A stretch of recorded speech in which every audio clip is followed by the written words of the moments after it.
Boa noite, pessoal. Vamos para a nossa aula de processo penal.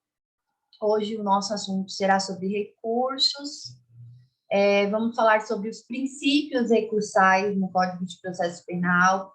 Vamos falar também sobre os efeitos dos recursos e também sobre o tema principal, que é os recursos em espécies.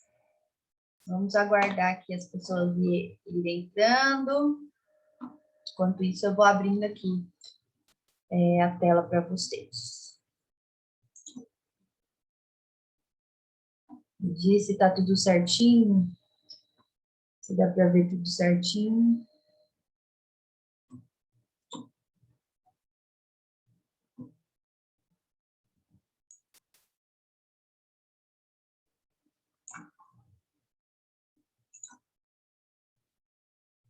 Bom, então vamos começar. Sobre os princípios dos recursos no Código de Processo Penal. Coloquei aqui primeiramente o princípio muito importante, que é o princípio do duplo grau de jurisdição. O princípio do duplo grau de jurisdição, ele não se aplica somente ao Código de Processo Penal. Ele se aplica em todas as matérias do direito. E o princípio do duplo grau de jurisdição, ele permite que as partes, elas tenham os seus recursos analisados por um órgão diferente daquele que proferiu a decisão, o chamado juízo ad quem, ou seja, um juiz superior àquele que julgou o caso em primeira instância. O princípio do duplo grau de jurisdição, ele é o direito da parte, né, de ver a sua decisão ser reexaminada por um órgão jurisdicional diverso daquele que prolatou a decisão. E quanto a esse princípio do duplo grau de jurisdição, a doutrina ela prevê dois fundamentos importantes, dois pontos importantes que fundamentam esse princípio do duplo grau de jurisdição. E esses pontos são, primeiramente, a falha do ser humano, porque o juiz, ele é um ser humano, então o juiz ele pode se equivocar de uma determinada decisão. Então, é necessário que haja um instrumento para que essa decisão do juiz seja reavaliada para ver se foi acertada ou não. E também um outro fundamento, né, importante desse princípio do duplo grau de jurisdição é o inconformismo das pessoas, que nós, seres humanos, geralmente não nos conformamos, né, com as coisas, principalmente quando é uma decisão que seja desfavorável a nós. Então, o ser humano ele tem essa necessidade de ver a sua decisão ser reavaliada por outro órgão, né, jurisdicional, mesmo que seja só para confirmar aquela decisão que foi prolatada no juiz de primeiro grau. Então, esse é o princípio do duplo grau de jurisdição, o direito da pessoa de ter reexaminado a sua decisão por um órgão jurisdicional diverso daquele que prolatou a primeira decisão. E aí também temos o princípio da taxatividade. Aí. Temos o princípio da taxatividade. No princípio da taxatividade, ele nos diz, né, que os recursos, eles dependem de uma previsão legal. Assim, o Código de Processo Penal, ele define as hipóteses recursais, em quais momentos, né, são cabíveis os recursos, e para qual decisão cabe cada recurso. Então, está taxativo na lei. Porém, por mais que esteja lá na lei, tudo certinho, tem alguns recursos que pode ser aplicado de forma extensiva. Pode ser ter uma interpretação extensiva. Como assim? Por exemplo, o recurso em sentido estrito e o agravo em execução. No artigo 581 do Código de Processo Penal, que fala sobre o recurso em sentido estrito, lá tem as hipóteses de cabimento, né? Tem os incisos. Só que tem algum desses incisos que eles foram revogados tacitamente. E agora, ao invés de caber o recurso em sentido estrito, cabe o agravo em execução. Então, foi aplicado de uma forma extensiva nesse caso. Por mais que esteja lá na lei falando que está lá no artigo de recurso em sentido estrito, agora cabe agravo em execução penal. Que agravo em execução penal são aqueles recursos interpostos contra a decisão do juiz da execução penal. Temos também o princípio da fungibilidade. no princípio da fungibilidade, diz que um recurso ele pode ser conhecido pelo outro desde que não tenha havido má-fé da parte recorrente. E um exemplo que eu coloquei para vocês é o artigo... Ah, não, aqui já estou me confundindo aqui, calma aí, só um minuto. Esse exemplo que eu ia dar já é do outro princípio. Nesse princípio da fungibilidade, se por exemplo, a defesa técnica interpor um recurso e o tribunal, por exemplo, perceber que aquele recurso não é cabível, né, naquela situação, que caberia outro recurso, só que o tribunal percebe que não houve uma má-fé ali, então o tribunal ele pode receber esse recurso e mandar processar nos trâmites desse recurso, do recurso que caberia, entendeu? E aí temos também o princípio da unirrecorribilidade. Esse princípio da unirrecorribilidade diz que cada decisão judicial ela deve corresponder a um único recurso. Então, para cada decisão, tem um único recurso. Eu não posso entrar com 2 recursos em uma decisão. E aí, o exemplo que eu trouxe, né, para vocês é o exemplo do artigo 593, parágrafo 4º, que diz que quando for cabível a apelação, não será cabível o recurso em sentido estrito, mesmo que a pessoa queira recorrer somente de uma parte da decisão. Aí, como assim? Por exemplo, houve uma sentença, né, foi condenado, o réu foi condenado, e a defesa quer interpor um recurso para falar somente sobre a extinção da punibilidade, porque já houve o prazo, já decorreu o prazo, né, da prescrição, houve prescrição, a defesa percebeu isso e quer recorrer apenas sobre a extinção da punibilidade. Para a extinção da punibilidade, caberia reze. Porém, da sentença, cabe apelação. E aí fica, qual recurso eu interponho, né? O reze ou a apelação? Aí fica, né, fica aquela dúvida. No caso, não poderia interpor os 2 recursos, tem que interpor só um. Então, nesse caso, vai interpor a apelação, porque ela é um recurso mais abrangente. O recurso em sentido estrito, ele está limitado àquelas hipóteses que está lá no artigo 581. E aí temos também o princípio da voluntariedade. No princípio da voluntariedade, diz que os recursos eles são voluntários, ou seja, necessita da manifestação das partes interessadas para que aquele recurso exista. Porém, né, nesse caso da voluntariedade, para que o recurso exista, deve haver a vontade daquela pessoa de recorrer. Porém, temos algumas exceções, né, como eu coloquei aqui para vocês. E essas exceções são, primeiro,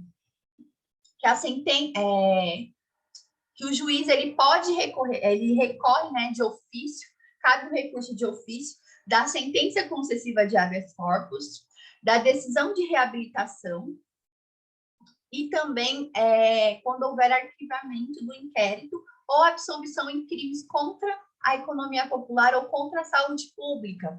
Nesse caso, está lá no artigo 7º da Lei de Crimes contra a Economia Popular. Nesse caso, o juiz ele manda a decisão dele para o tribunal avaliar essa decisão. Isso é feito de ofício. E aí, eu até coloquei aqui para vocês, sobre esse ponto, uma observação, que o artigo 574, inciso 2 do CPP, ele foi revogado tacitamente, porque agora ele se tornou, depois, né, das mudanças do Tribunal do Júri, ele se tornou incompatível com a absolvição sumária no Tribunal do Júri. Assim, quando for hipótese de absolvição sumária no Tribunal do Júri, não cabe mais esse recurso de ofício no Tribunal do Júri, tá? Então, no juízo comum é outra história. No Tribunal do Júri não cabe mais esse recurso de ofício, porque agora, com a mudança que teve, né, da nova lei do Tribunal do Júri, cabe apelação. Aí eu coloquei aqui, contra a sentença de impronúncia ou absolvição sumária, caberá apelação. Então, esse recurso de ofício contra essas decisões que eu coloquei aqui para vocês, né? Sobre a sentença concessiva de habeas corpus, decisão concessiva de reabilitação, arquivamento de inquérito ou absolvição em crimes contra a economia popular. Nesses casos aqui, esse recurso... Opa, calma aí. Ai, meu Deus, travou aqui, gente. Aí, foi. Esse recurso, ele é chamado de...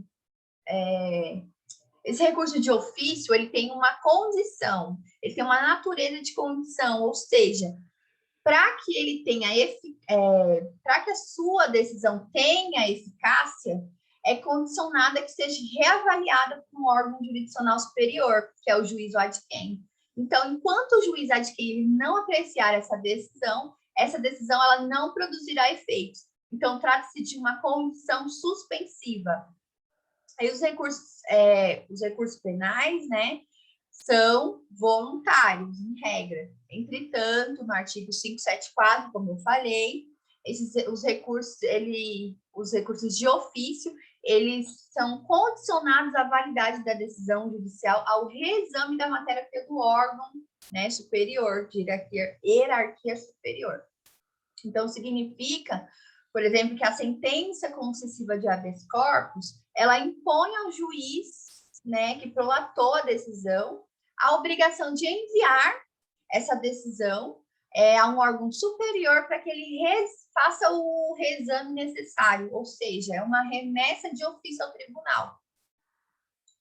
E aí a justificativa, né, que eu andei pesquisando sobre isso, a justificativa sobre isso, para que precisa ter uma reavaliação da decisão, né? Se foi, por exemplo, concedido um habeas corpus, no caso sobre o interesse público, para evitar que as decisões sejam prolatadas, contrariando o interesse da função acusatória. E aí temos também o princípio da disponibilidade. O princípio da disponibilidade, ele diz que cabe às partes, né, decidir se elas querem ou não desistir do recurso. Eu coloquei aqui se quer ou não recorrer, mas, na verdade, esse ponto aqui ficou um pouco meio estranho. Porque, na verdade, cabe à parte decidir se quer ou não recorrer. Isso vem do princípio da voluntariedade. Já o princípio da disponibilidade diz, na verdade, que o recurso é disponível, então a parte ela pode decidir se ela quer continuar com o recurso ou não. Se ela quiser desistir daquele recurso, ela pode. Então, a diferença, né, do princípio da voluntariedade para o princípio da disponibilidade é que no princípio da voluntariedade cabe antes da parte interpor um recurso. Então, antes da parte interpor um recurso, ela pode se manifestar se ela quer ou não, ela tem a opção, né, de escolher. E depois que ela interpõe o recurso, ela tem a opção também de desistir daquele recurso. E por isso que é o princípio da disponibilidade. Porém, tem uma exceção nesse princípio, uma exceção em relação ao Ministério Público. O Ministério Público ele não pode desistir do recurso interposto, tá? E aí o princípio da formatio, proibição da reformatio impégios. No princípio da proibição da reformatio impégios,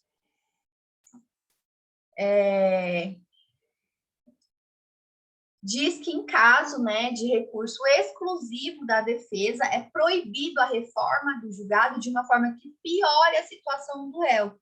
Então, por outro lado, se o recurso ele for interposto pelo Ministério Público, então, aí, nesse caso, pode ser agravada a situação do réu. Agora, quando a defesa interpôs um recurso pedindo, por exemplo, que seja diminuída a sua pena, ou que seja afastada uma qualificadora, e aí o tribunal olha aquele processo e percebe que caberia uma outra qualificadora, o tribunal não pode acrescentar essa outra qualificadora, ele não pode dar uma decisão que agrave a situação do réu. E aí também não pode também, né, a reformatio impédios indireta. O que seria essa reformatio impedius indireta? Nesse caso, ocorre quando, por exemplo, foi prolatada uma sentença, a defesa recorreu, essa sentença ela foi anulada por alguma nulidade, alguma coisa, ela foi anulada, e aí o réu foi submetido a um novo julgamento. E aí, nesse novo julgamento, ele não pode ter uma sentença que seja pior do que aquela sentença anterior que foi anulada. Então, esse é o princípio também da reformatio impedius indireta. É proibido que o novo julgamento, a nova sentença, seja pior do que aquela que já foi anulada. E aí, vamos para os efeitos dos recursos. Os recursos, eles podem produzir alguns efeitos, né, conforme está lá na lei ou conforme a característica de cada recurso. E aí, primeiramente, aqui eu coloquei que os recursos, né, têm um efeito devolutivo. O que significa esse efeito devolutivo? Ele devolve para o tribunal, para o tribunal avaliar aquela decisão. Então, o juiz de primeiro grau, ele devolve a matéria para o tribunal, para que o tribunal analise aquela decisão, avalie aquela decisão. Esse efeito devolutivo é aquele que permite ao judiciário reexaminar, né, aquela decisão que já foi, uma questão que já foi decidida. Então, ele tem uma ligação com o princípio do duplo grau de jurisdição. Também temos o efeito suspensivo. Esse efeito suspensivo, ele impede que a decisão impugnada, ela produza os efeitos de imediato. Então, esse efeito suspensivo, ele tem o condão, né, de obstar a eficácia da decisão recorrida. Então, quando um recurso ele é dotado de efeito suspensivo, ele impede que aquela decisão produza os seus efeitos, né, de imediato, enquanto aquele recurso não foi julgado. Em regra geral, eu coloquei aqui para vocês, os recursos não têm efeito suspensivo. E aí temos uma observação que na apelação, quando ela é interposta contra a sentença condenatória, aí ela terá sempre o efeito suspensivo. Temos também o efeito extensivo. No efeito extensivo, diz que no caso de concurso de agentes, a decisão daquele recurso interposto por um dos réus, se for fundada em motivos que não sejam pessoais, aí aproveitará os outros réus. Então, a decisão, né, proferida no recurso de um corréu beneficia os demais que não recorreram, salvo quando fundados em motivos de ordem exclusivamente pessoal. Então, como assim? Por exemplo, houve um concurso de agentes, né, os réus foram condenados, um dos réus decidiu que vai recorrer daquela decisão, por exemplo, para afastar uma qualificadora daquele crime. Os outros réus decidiram que não querem recorrer. Então, no caso, se o tribunal determinar que seja afastada a qualificadora, essa decisão ela vai se estender aos outros réus, porque não foi de caráter pessoal. Essa decisão foi de caráter foi sobre os crimes. Já, por outro lado, se houve o concurso de agentes, um dos réus decidiu recorrer, os outros não quiseram recorrer, e esse réu que recorreu, ele pediu que seja reconhecido atenuante da minoridade, nesse caso, a decisão que reconhecer a atenuante da minoridade não vai se estender aos outros réus, porque trata-se de uma decisão de caráter exclusivamente pessoal, porque aquele réu era menor de idade, menor de 21 anos de idade, né? Não os outros. Então, esse é o efeito extensivo. Em regra, todos os recursos, né, do Código de Processo Penal são dotados de efeito extensivo. E não só os recursos, como também as ações autônomas de impugnação, como o habeas corpus, mandado de segurança, revisão criminal. E aí temos um outro efeito aqui, que é o efeito regressivo. No efeito regressivo, os recursos, né, com efeito regressivo, permite ao prolator da sentença se retratar da decisão proferida antes de remeter ao órgão ad quem. É o famoso juízo de retratação. Então, o juiz, ele prolatou a sua decisão, aí a parte decide que ela quer recorrer. Antes do recurso subir para o tribunal, o recurso vai para o juiz, que prolatou a decisão, e esse juiz ele pode tomar duas decisões. Ou ele mantém a sua decisão e manda para o tribunal, né, avaliar, ou ele pode se retratar daquela decisão prolatada. Então, eu coloquei aqui para vocês quais são os recursos, né, que permite esse juízo de retratação. São o recurso em sentido estrito, agravo em execução e carta testemunhável. Nesses 3 recursos cabe o juízo de retratação. Isso é muito importante, geralmente cai na prova. E aí, vamos para a parte principal. Pessoal, se vocês tiverem alguma dúvida, mande aqui no chat, tá? Para que eu possa responder. E quem estiver assistindo a aula depois também, se ficar alguma dúvida, pode me mandar mensagem no WhatsApp. Vocês que estão lá no grupo do projeto, meu número está lá, quem quiser pode me perguntar, tá bom? Vamos para o recurso em espécies. Deixa eu só tomar aqui um pouquinho de água.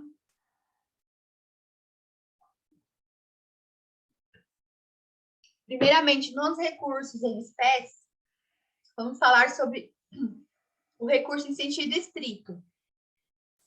As hipóteses de cabimento do recurso em sentido estrito... peraí, eu esqueci aqui de falar para vocês sobre a legitimidade dos recursos. Antes de irmos para o recurso em espécie, vamos falar aqui sobre a legitimidade. Quem tem legitimidade para interpor os recursos?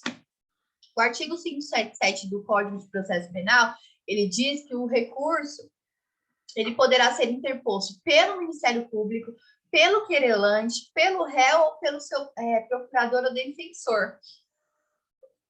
E também, parágrafo único, diz que não se admitirá, entretanto, recurso da parte que não tiver interesse na reforma ou modificação da decisão, por causa do princípio da voluntariedade. Porém, todavia, a súmula 705 diz que a renúncia do réu ao direito de apelação, manifestada sem assistência do defensor, não impede o conhecimento da apelação por este interposta. O que significa essa súmula, né? O que essa súmula quis dizer?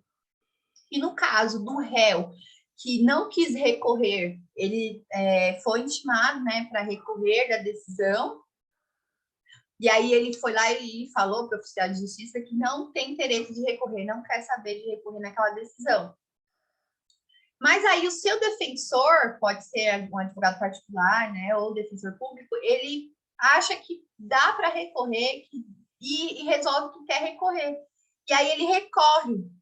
Nesse caso, o tribunal ele recebe aquele recurso, aquela apelação. Porque aí, nesse caso, eles entendem que o advogado, que o defensor público, eles têm mais conhecimento jurídico, né? Então, é aceito de boa. E aí, os recursos em espécie, né? Começando pelo recurso em sentido estrito, que as hipóteses de cabimento do recurso em sentido estrito estão lá no artigo 581 do Código de Processo Penal, só que, como eu falei, né, anteriormente, parte das decisões que cabia recurso em sentido estrito, agora passou a caber agravo em execução. E aí eu vou mostrar para vocês aqui. No recurso em sentido estrito, eu coloquei aqui só os incisos que cabem, né, o res, e também depois eu coloquei os incisos que cabem o agravo em execução. Então, vamos lá. O artigo 581 diz que caberá, né, o recurso em sentido estrito da decisão, despacho ou sentença que não receber a denúncia ou queixa. Então, nesse caso aqui, o acusado, ele não foi citado, mas ele deve ser intimado para constituir um advogado e apresentar suas razões. Por quê? Porque deve ser respeitado o princípio do contraditório e da ampla defesa no julgamento do recurso. Então, permanecendo permanecendo o réu inerte, se ele não se manifestar, aí deve ser nomeado um advogado, né, dativo ou um defensor público para interpor o recurso. E aí, então, no caso aqui, da decisão que não receber a denúncia ou queixa, caberá o recurso no sentido estrito. Só que aí também temos uma exceção aqui. Então, se vocês verem lá no enunciado, né, que houve uma decisão que rejeitou a denúncia ou queixa, que não recebeu a denúncia ou queixa, primeiro, antes de vocês já pensarem, é recurso no sentido estrito, antes de vocês pensarem nisso, vocês têm que pensar, primeiramente, qual rito está tramitando aquele processo. Se o enunciado fala se é no rito ordinário, sumário ou no rito sumaríssimo. Porque se for no rito sumaríssimo, aí vai ser a exceção. Porque aí, no caso que o juiz não receber a denúncia ou queixa, no caso de contravenções penais, não caberá o rés, e sim a apelação, que é o que diz o artigo 82 da Lei 9.099 do GCRIM. Então, no GCRIM, não há previsão de rés. Por isso, da decisão de rejeição da denúncia ou queixa, caberá a apelação e não rés. Então, fiquem atentos, porque a FGV gosta de cobrar as exceções. E essa exceção geralmente cai na prova. Também caberá recurso sentido estrito, da decisão, despacho ou sentença que concluir pela incompetência do juízo. É possível que o juiz ele reconheça de ofício tanto a incompetência absoluta como a incompetência relativa. Caso o juiz de ofício reconheça a sua incompetência, aí caberá para ambas as partes o recurso sentido estrito. Também caberá o recurso sentido estrito da decisão que julgar procedente as exceções, salvo a de suspeição, da decisão que pronunciar o réu. Pessoal, essas partes que eu coloquei de vermelho são as partes mais importantes, tá? Que geralmente cai. Então, da decisão que pronunciar o réu, que aí é lá no caso do tribunal do júri, né? Da primeira fase do tribunal do júri. Se o juiz pronunciar o réu, caberá recurso no sentido estrito. Só que, atenção, se o juiz impronunciar o réu, não vai caber recurso no sentido estrito, e sim recurso de apelação. Então, fiquem atentos. Na pronúncia, recurso no sentido estrito. Em pronúncia, caberá apelação. Também caberá recurso no sentido estrito da decisão, despacho ou sentença que conceder, negar, arbitrar, cassar, julgar inidônea a fiança, indeferir requerimento, né, da prisão preventiva, ou revogá-la, conceder liberdade provisória, ou relaxar a prisão em flagrante. Então, tudo que for de fiança, caberá recurso em sentido estrito. E aí também, se o juiz indeferir, né, o requerimento da prisão preventiva, ou revogá-la, ou conceder a liberdade provisória, no caso, colocou o preso em liberdade, aí caberá o recurso em sentido estrito. Mas e se for ao contrário? E se o juiz ele achar que cabe uma prisão preventiva, ou ele não concede a liberdade provisória, né, e decreta uma prisão preventiva, aí nesse caso pode caber HC. E aí também da decisão despacho sentença, que julgar quebrada a fiança, também já falei que tudo que for de fiança caberá rese, que decretar a prescrição, essa parte que é muito importante também, eu até coloquei de vermelho. Então, da decisão, despacho ou sentença, que decretar a prescrição ou julgar por outro modo extinta a punibilidade, e também que indeferir o pedido de reconhecimento da prescrição ou de outra causa extintiva de punibilidade. Então, nesses casos aqui, de prescrição, de extinção da punibilidade, caberá rese. Só que essas hipóteses de cabimento de rese, como todas as demais, devem ser interpretadas de maneira residual. Então, assim, só se deve admitir a interposição do recurso de rese, né, contra a decisão que decretar a extinção da punibilidade, se essa decisão ocorrer no bojo da sentença... Peraí, que eu me confundi aqui, calma aí. Não, na verdade é assim.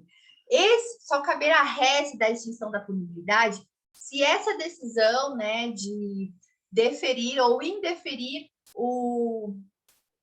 a extinção da punibilidade, a prescrição, for durante o processo.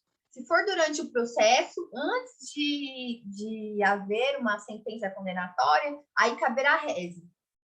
Porém, se já tiver uma sentença condenatória, aí nesse caso não vai caber mais rese, vai caber a apelação, e aí a defesa deve alegar a prescrição como preliminar de apelação. E aí também, se for durante a execução da pena, não vai caber rese, também não vai caber apelação, vai caber agravo e execução. Então, quando houver, né, uma decisão que decretar a prescrição ou a extinção da punibilidade, ou indeferir esse pedido de extinção da punibilidade, tem que analisar em qual etapa do processo está. Se está durante o processo e não houve nenhuma sentença, aí vai ser rese. Se já houve uma sentença, vai ter que alegar como preliminar de apelação, ou se o réu ele está cumprindo pena, está na execução da pena. Se for durante a execução da pena, aí caberá agravo e execução para o juiz da execução penal. E aí também caberá rese da decisão de despacho de sentença que conceder ou negar a ordem de habeas corpus. Só que aqui, atenção, essa concessão, né, ou negação da ordem de habeas corpus deverá ser do juiz de primeiro grau. Aí, no caso do juiz de primeiro grau que negar ou conceder a ordem de habeas corpus, caberá o rese.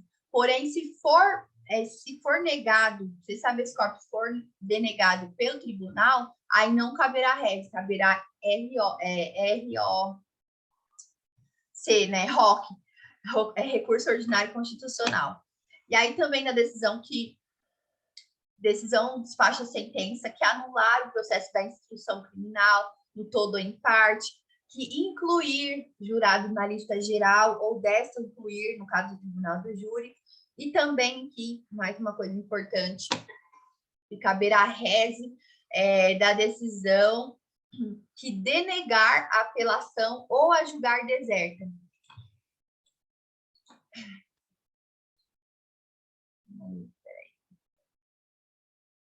Travou aqui de novo. Então, vamos lá. Nesse caso, que denegar a apelação ou julgar a apelação deserta, nesse caso é uma exceção, porque, em regra, quando o recurso ele é denegado, em regra, caberá a carta testemunhável. Então, se, por exemplo, um rese, né, ele foi denegado, ou se um agravo em execução foi denegado, aí, nesse caso, caberá a carta testemunhável. Porém, quando se tratar de apelação, aí caberá rese. Então, é uma exceção. No caso de denegação da apelação, caberá rese. Também caberá rese da decisão que ordenar a suspensão do processo, que decidir o incidente de falsidade.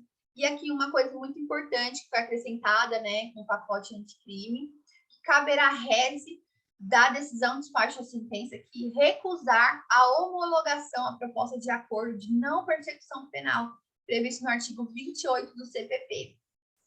Nós temos, né, no Código de Processo Penal, também algumas leis especiais, alguns acordos que podem ser feitos durante o processo.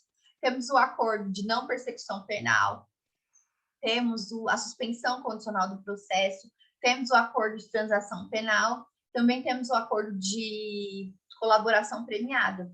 Então, no caso de acordo de não homologação, né, do acordo de não persecução penal, caberá rese. E também o rese ele vai se estender para o acordo de colaboração premiada. Então, quando o juiz não homologar o acordo de colaboração premiada, também vai caber rese.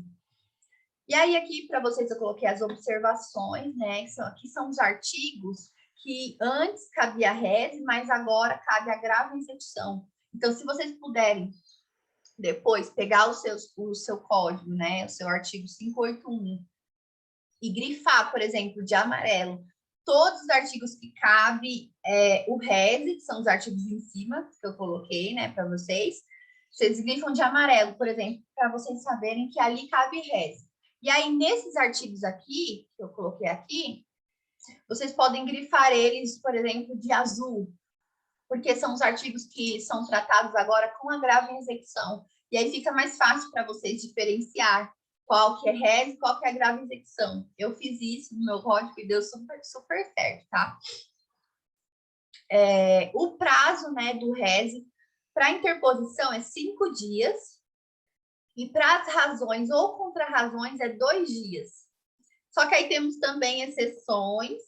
No caso de assistente de acusação, o prazo será de 15 dias quando ele não estiver habilitado ainda. E também da decisão que exclui ou inclui o jurado na lista geral, o prazo é de 20 dias. E aí, nesse caso aqui, ainda não caiu na prova da OAB. Então, pode ser que caia. Então, é bom saber disso. Então, da decisão que exclui ou inclui o jurado na lista, né, lá no tribunal do júri, o prazo é de 20 dias para interpor RES. No RES cabe o recurso cabe o juízo de retratação, como eu já falei acima. Que aí o juiz de retratação é aquela hipótese, né, do juiz poder voltar atrás da sua decisão antes de mandar ela para ser reavaliada pelo tribunal. E aí, vamos para a vamos para o recurso de apelação. A base legal do recurso de apelação, ela se encontra, né, em três artigos principais.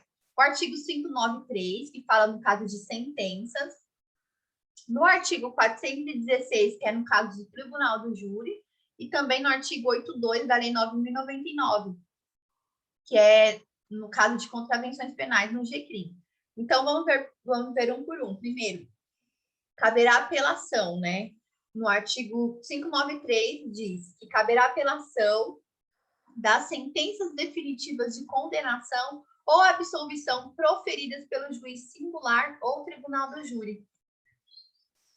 Também caberá apelação das decisões definitivas ou com forças de definitivas proferidas por juiz singular, nos casos em que não couber o recurso em sentido estrito. E também caberá apelação da decisão de impronúncia e absolvição sumária no tribunal do júri. Então, como eu falei para vocês, no caso de pronúncia, caberá RES. No caso de impronúncia, caberá apelação. E o prazo, né, o prazo do recurso de apelação é de 5 dias, porém temos a exceção que quando se tratar de contravenção penal, quando se tratar de contravenções, no GCRIM fala que caberá apelação no prazo de 10 dias. Porém, no Código de Processo Penal, não, aí tem as razões e as contrarrazões, né? Nas razões e contrarrazões, o prazo é de 8 dias para crimes, que é o que o Código de Processo Penal diz. Para crimes, caberá as razões e as contrarrazões no prazo de 8 dias. E aí, o Código de Processo Penal diz que caberá, no caso de contravenções, as razões e contrarrazões será no prazo de 3 dias. Aí fica a dúvida, porque lá no GCRIM fala que as contrarrazões será no prazo de 10 dias. No Código de Processo Penal fala que as contrarrazões de contravenções penais será no prazo de 3 dias. Aí fica aquela dúvida, né? É 3 dias ou é 10 dias? Então, no caso de contravenções penais, caberá apelação no prazo de 10 dias. Porém, quando se tratar de Lei Maria da Penha, não se aplica a Lei 9.099. Então, não pode ser esse prazo de 10 dias. Aí será o prazo que está lá no Código de Processo Penal, o prazo de 3 dias.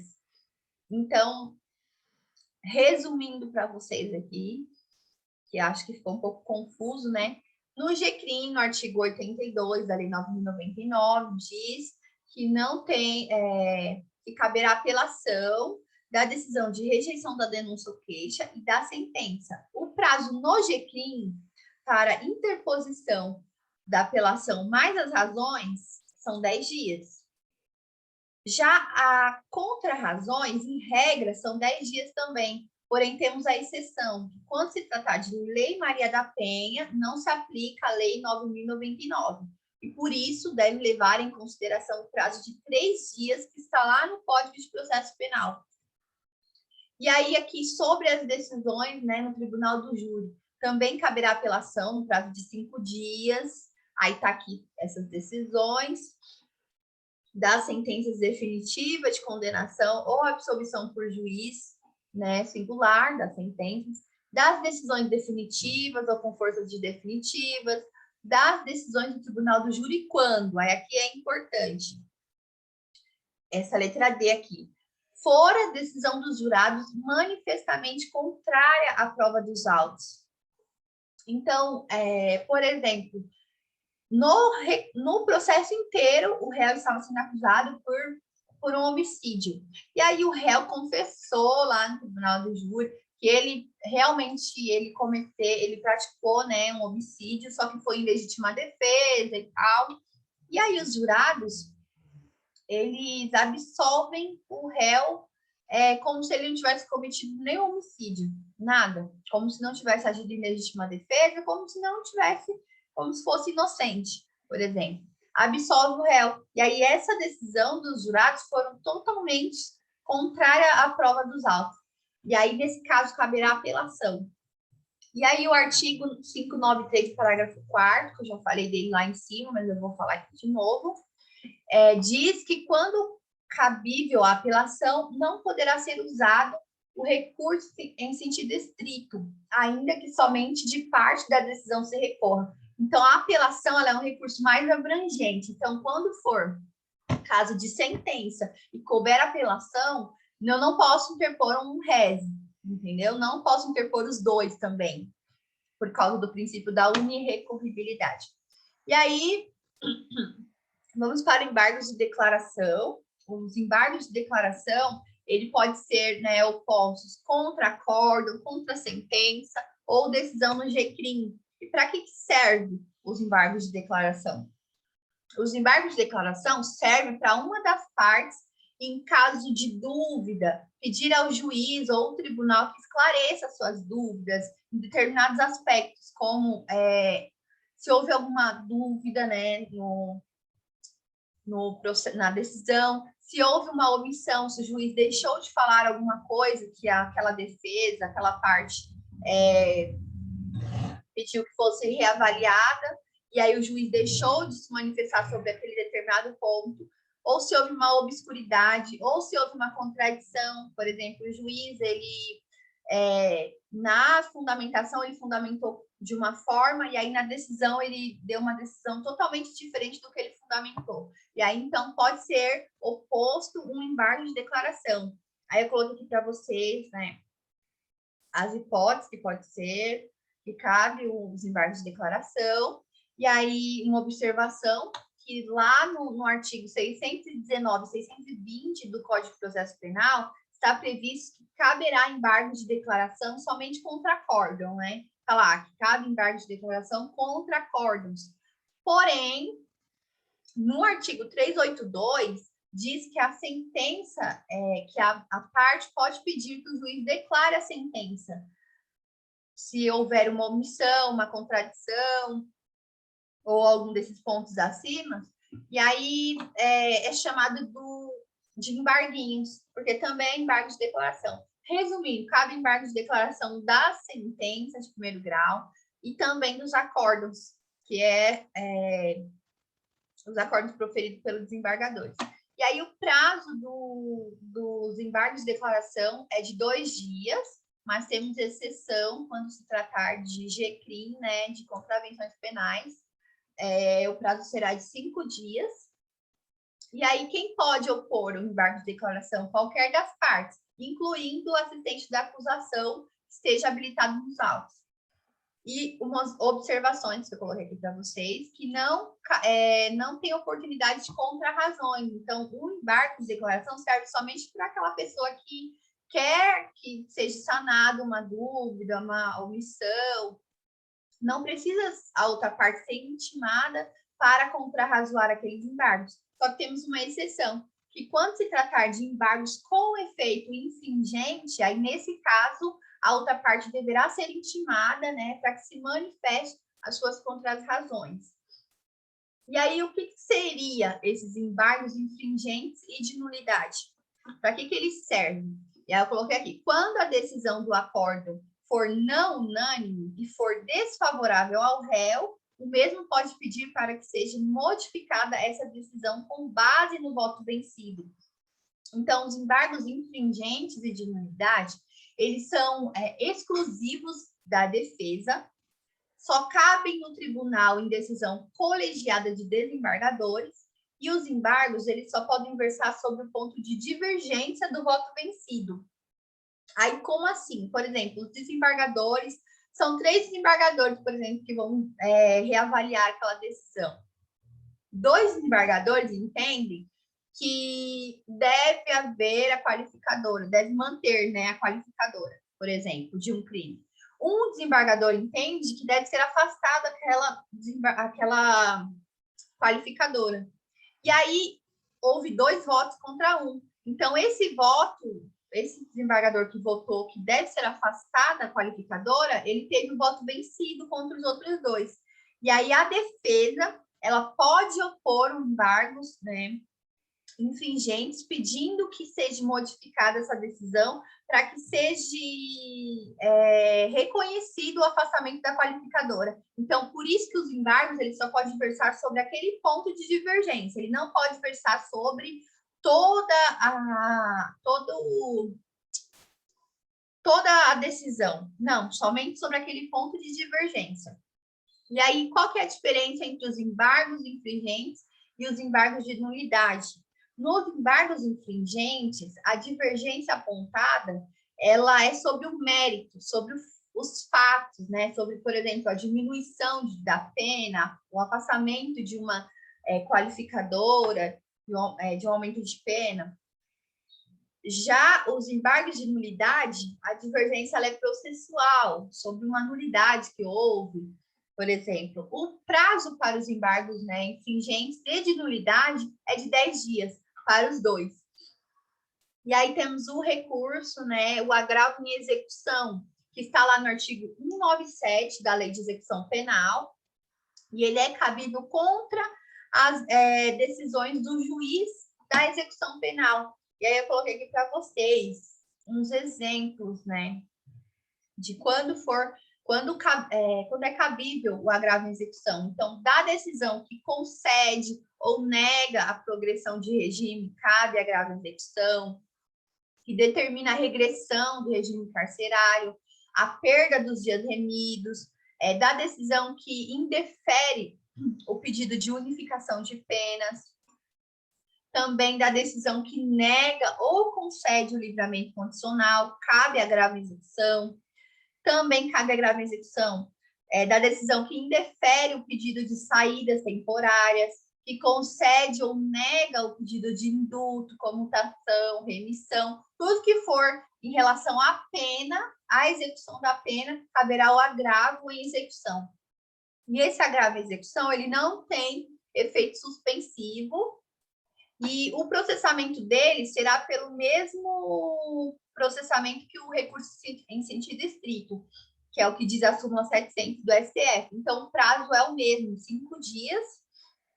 E aqui eu coloquei para vocês os incisos, né, do artigo 581, que antes era tratado com recurso em sentido estrito e agora é aplicável o agravo em execução penal.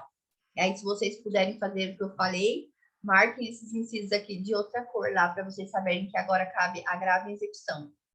E aí, aqui eu coloquei para vocês também, mas para vocês dar uma lida depois, sobre o recurso ordinário constitucional, porque eu não vou falar muito dele aqui, porque vocês têm aula de direito constitucional e lá é falado sobre o voto. Então, coloquei aqui também a carta testemunhável.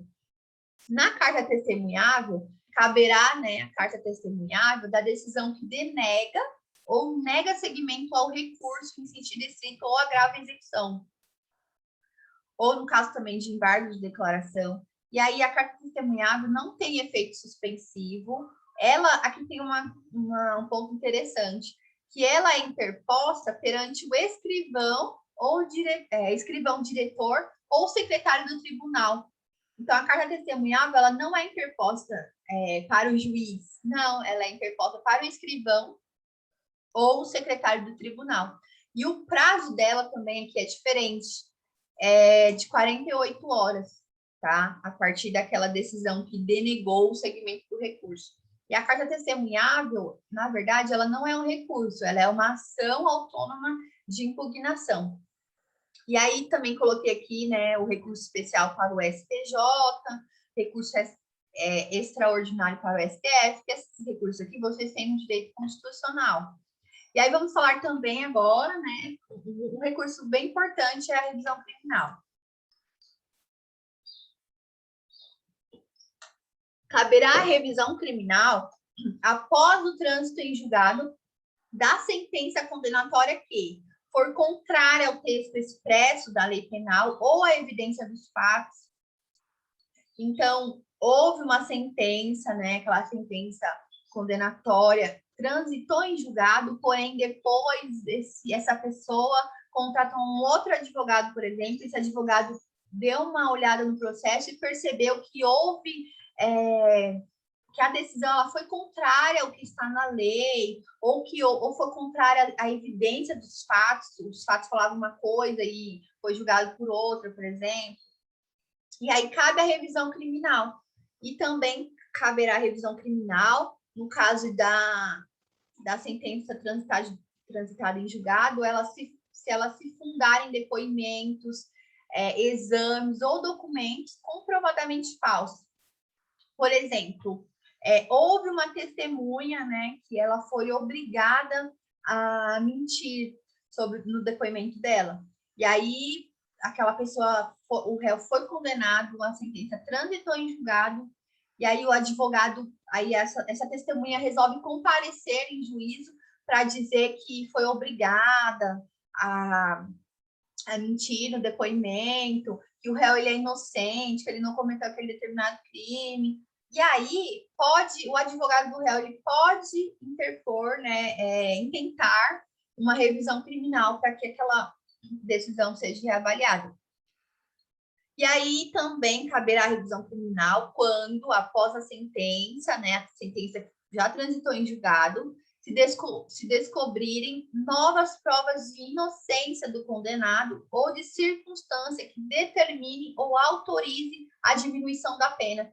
Então, não serve, a revisão criminal não só serve para, por exemplo, absolver o réu, né, daquele crime que ele já foi condenado, como também para diminuir a sua pena, se houve alguma causa, né, alguma circunstância que autorizava a diminuição da pena e aquela circunstância não foi analisada em um determinado momento, depois que já houve o trânsito em julgado da sentença, se o advogado, por exemplo, ou o réu mesmo perceber isso, pode intentar uma revisão criminal para que seja diminuída a sua pena.